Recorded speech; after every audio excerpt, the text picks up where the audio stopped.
guys, it is me, Laura. I'm a homeschooling mom of 3 kids, ages 3, 8, and 11. And today I am going to be wrapping up our Song for a Whale unit study with you. Now, at the time of filming this, we haven't even started the unit study yet. So I'm curious, just like you might be, to see what we liked, what worked, what didn't work. We are going to go over all of that now. And I will definitely be sure to link a playlist to all of the videos that I've had based on our Song for a Whale unit study. And there's also going to be a blog post which has any downloads, free resources, all sorts of stuff that you can use if you want to do a Song for a Whale unit study or any unit study at all, really. So right now, let's go on over to the desk, take a look at what worked, what didn't, and I'll even share with you some highlights from this unit study. See you there. I am finally doing a wrap up of our Song for a Whale unit study. It has actually been a while because we've had Christmas and we've had all sorts of other stuff, and I was hoping to do this wrap up video right after we finished our unit study because I like to do them when everything is still fresh, but I just didn't get to it. And so here we are in January now and I am finally getting to it, but I'm getting to it nonetheless.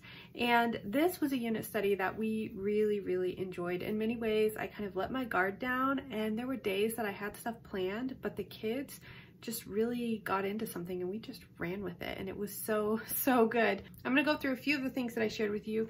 This we could have done without. I think it was a lot of fun for looking at animal pictures and kind of going here and there, but I think if I had it to do over again, I probably would just skip these and maybe print some pictures out or look at pictures in a book and just kind of, I don't know. But the thing that was fun about this is that I was able to put sticky notes, like I would cut off just the sticky part was there, and I could put numbers, I could put letters, I could put all sorts of things on the cards to make them apply to a lot of things and kind of just extended the theming into more activities. So that was really fun, but I wouldn't say they're a have to go. We honestly didn't do this much. I think we have been doing so many of these kinds of games that we're kind of burning out on them. So I think I'm going to take a while off of the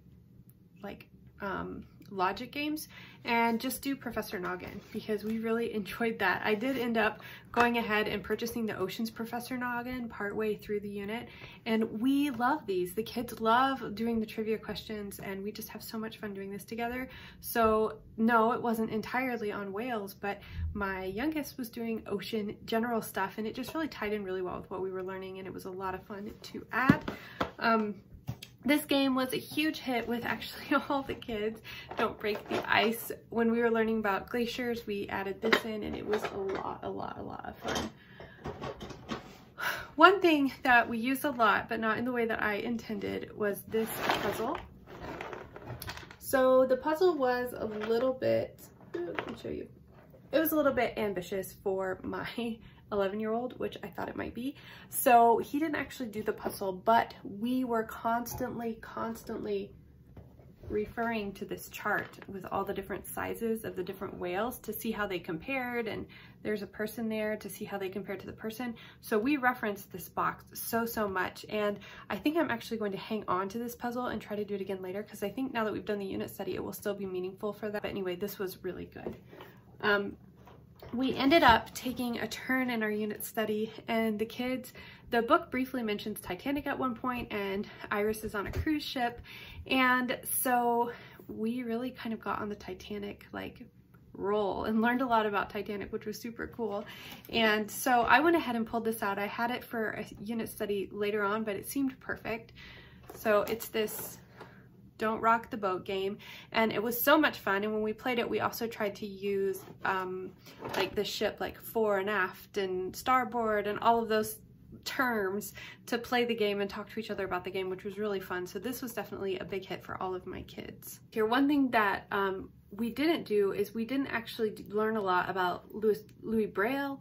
We did a little bit. We read a great picture book about him, but we didn't finish the reader for him, and we also didn't do much as far as sight and blindness. We mostly focused on hearing and the way sound works and all of that kind of stuff because we just got so into the ocean and the whales and the Titanic and the other things. And I think it was so good. It was such a good way to really follow the kids' leads, and it's something that I want to take from this unit study and do a lot more of. So the main book that we read on Titanic was called History Smashers Titanic, and it is definitely in my video with all the books from the unit. I don't have it because we had to send it back to the library, but the kids really enjoyed it and asked lots and lots of questions.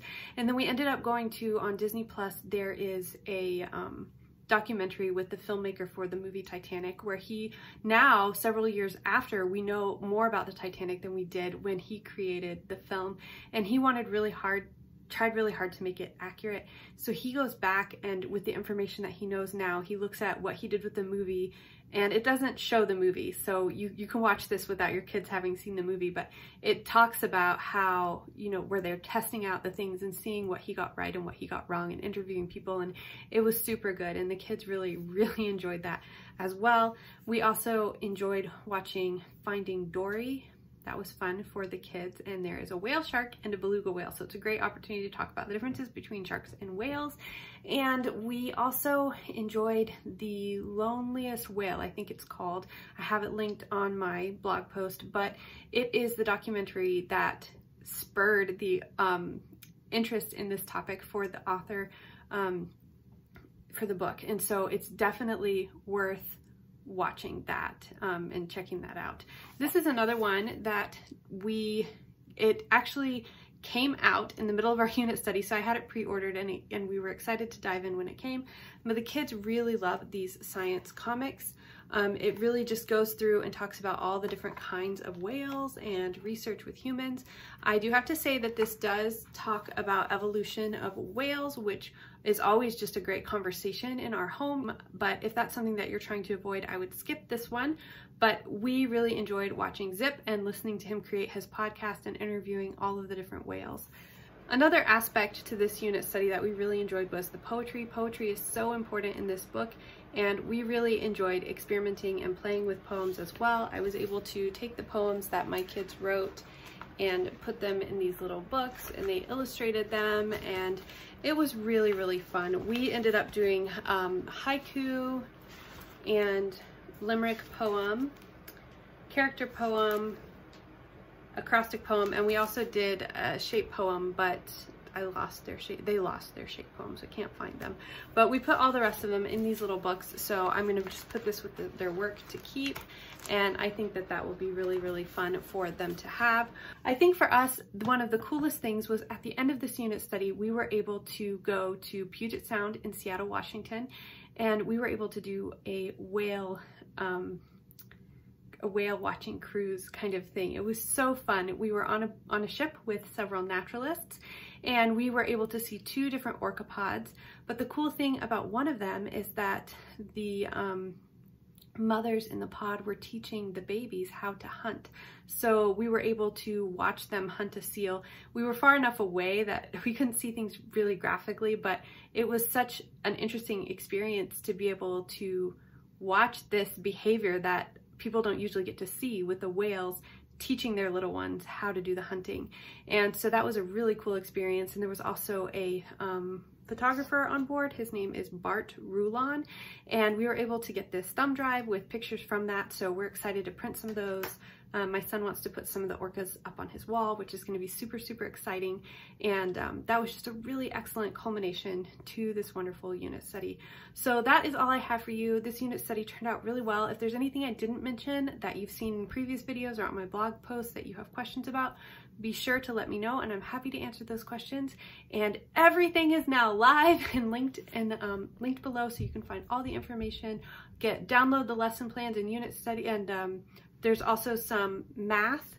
Oh, that's right, for math, we used this book, and I created a few little extras that I have all the information for that on my blog post, and you can download those for free as well. And if you're on Instagram, be sure to check out my Instagram account, and I have a highlight with us in real time doing a lot of the stuff from this unit study, so you can definitely check that out to get more of an idea of what we did as well. And that is all I have for you. I hope that you have a wonderful day, and I will talk to you later. Bye.